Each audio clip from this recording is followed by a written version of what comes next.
Leighann Heine is a Texas Department of Transportation State Operations Liaison and Texas's ESF1 for transportation.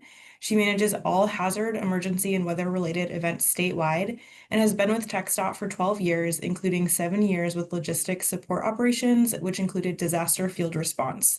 She was the Stockpile Reports Administrator for several years and developed and facilitated Stockpile Reports training. And we have Fletcher, who is a Support Services Division Materials Management Section Director and has spent 19 years with TxDOT, with the last 9 years being involved with emergency logistics support operations, including hurricanes, winter weather, tornadoes, wildfires, and floods. So now I will turn it over to Leighann. Thanks so much. Hey, good afternoon, and thank you for inviting TxDOT. We appreciate the invite and are glad we're here. Next slide, please. I'll start off, I'm just going to do a quick history on the how and why TxDOT initiated our strategic salt shed program. One of the biggest reasons is we have a lot of roads in Texas to maintain during winter weather. The little over 200,000 main lanes, 56,000 bridges statewide, and 36,000 of those are on system for TxDOT. Additionally, we have 28 international bridges that are open up between Texas and Mexico that are essential to our national and international supply chain. So it's critical that we keep all the connectors in our interstates open. Next slide, please.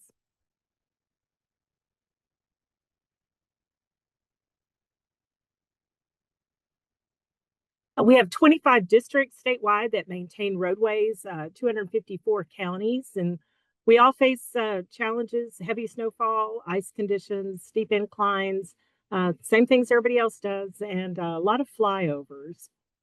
Next slide. So a little history. February 2021, back-to-back massive storms. We had Uri and Viola. Uri is still considered the costliest U.S. winter storm to date, a little over $25 billion. The majority of Texas faced single-digit temperatures for days, and it also hit Mexico. You'd think down at the south is warm weather, but my permanent home is at the coast, and I lost all of my water pipes. Record lows, snow, ice, resulting in a lot of our highways and our roadways being impassable. This storm also resulted in over 400 related deaths and made us really think about our system. Next, please. Just a little oversight, kind of because we are large, a lot of different terrain. Those some of the challenges we face with winter weather are rolling hills out in the central Texas. Ice is a big issue here with our trees, which cause additional challenges on our roadways. And then our metros are known for their interchange flyovers. Pictured, that's our Dallas flyover, the High Five. It's 120 foot. And San Antonio just finished up theirs 128 foot, which is the tallest in Texas, back in August. Next, please. So you can see the challenges that we faced. And with the back-to-back storms, we have 25 districts, and they do all maintain their stockpile material to meet their own specific needs. But back-to-back storms made us realize we also need some additional reserves. So especially up north where our snow and ice are common. So we looked to get strategic stockpiles placed, reserves across. And Materials Management Director Francis Fletcher is going to cover the specifics on that program. Francis? Good afternoon, everyone. Yes, my name's Francis Fletcher. And again, I do kind of help oversee these strategically placed salt sheds. If you go to the next slide, please. This particular shed, as you can see, is one of our standard sheds. It's about 30 by 50. And we, if you'll go to the next slide, we placed 9 of these strategic salt sheds across the state. Originally, they were mainly in the northern part of the state, as you can see by the stars, because these are the areas that were prone to winter weather for us. But after 2021, we learned, like Leighann said, a valuable lesson that we can be impacted statewide. So these 9 strategic salt sheds were placed. The salt in them is reserved for strategic purposes. Each of those 254 counties, 25 districts that Leighann mentioned, they maintain and stock their own salt supply and brine. And we do monitor that through this application we're going to talk about. So like I said, most of the sheds are 30 by 50 or 60, with the exception of one. If you'll go to the next slide, this shed is in Happy. It was the first shed that we implemented this process. We have cameras that are mounted in the rafters. They're basically an iPhone with a Stockpile application downloaded to the phone. They're within a protective case that protects them from the salt, the weather, and things like that. And with this technology, we can look at various times of, we can change the amount of times we want to look at. We can track it daily. I can get a real-time measurement. But the main thing was, as Tina mentioned, for Iowa, these sheds are strategically placed, and they're not always near one of our facilities. They're along the interstates or right away. And so with this technology, we can get these measurements quickly. We don't have to travel out there. It cuts down on manpower, and we can better have a better understanding of what we have on the ground. It gives us a visibility that we didn't have when we were having to rely on someone to actually go out and physically take a measurement or lay eyes on it. These strategic sheds, they're a long ways from anywhere, but when you need them there, you need them there. So they are strategically placed. If you'll go to the next slide. So in 2024, we had an audit that highlighted discrepancies in the way we were accounting for our inventory quantities of bulk material, not just salt, but all aggregates. Prior to this, we were, like I stated, we were relying on someone to physically go out, do a manual measurement. I called it a guesstimate because there was a lot of human error involved. There was no real accountability or visibility as to what was actually on the ground.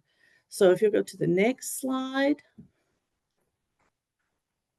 So Stockpile Reports was the application that we selected to be implemented statewide as the system of record for measuring and documenting our bulk inventory. It's currently the only approved method for our end users to use within TxDOT.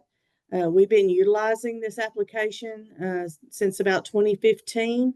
And even if an end user can't do the walk around the pile or the dome to obtain the measurement, they still have to enter information into that app so that there's accountability and visibility. Roadway material accounts for a significant portion of our budget, and it is just critical that we're able to be accountable and as accurate as possible with it. Next slide. So currently, cones are used with the application and the iPhone. We did look at various options. We looked at LiDAR, we looked at GeoTab, I think that's what it was called. But all of those processes took special training, special equipment, which is not cheap. And it took time to set the markers and so forth. So I'm very interested in the LiDAR that was described earlier. Looks like it has simplified some since we originally looked at it. But again, this application is really simple. Two cones, an iPhone, and you download the application. It was the most reasonable for choice for us at the time because we have over 1,000 users statewide. We obtain over 20,000 measurements annually.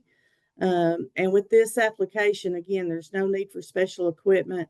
We are actually in the final stages of a major upgrade to the application, which is going to eliminate the cones. Hope to have that implemented by the first of the year. And it will give us a measurement in less than 2 minutes. And so while you're still on site, if you get that measurement, you can you can tell that, you know, if you think it's accurate or you need to remeasure it or whatever you may need to do. We do have the capability of using drones with this application, but we've limited that to only a couple of administrative users on my team due to the availability of the drones, the logistics, and also some legal implications. So while drone availability is an option, it's not utilized heavily at this time. Next slide, please. So this is a snippet of the report. It does give us the measurement in cubic yards, which is what we prefer. You can request to have it in tons as well. But as our material is consumed, we issue it out of our system in cubic yards in the sections because we don't have a way to easily measure it across the state. So we do use cubic yards statewide. The application will give you a report that gives you a 3D dimensional look. You can rotate it. It will show you areas that may have limited accuracy, as you can see with the red in this application. So maybe an area needs to be cleaned up or pushed up, things like that. We also have access to the reports on a web portal. It gives us the most recent on-hand measurements, as well as historical data. So you can use that historical data for forecasting and just numerous different uses that we use that for. Next slide, please. We also have a dashboard that we utilize for oversight. It helps us to understand if there's an area or an individual that's struggling with the application that may need some instructional needs. We can see what's on the ground, though, quickly and easily. That's the main thing. It's important during winter weather events, but we utilize this application heavily for our daily workload and planning, such as seal coat operations, patching operations, and other routine functions. Next slide. I believe that's it. Thank you for your time. Happy to answer any questions or hear any comments.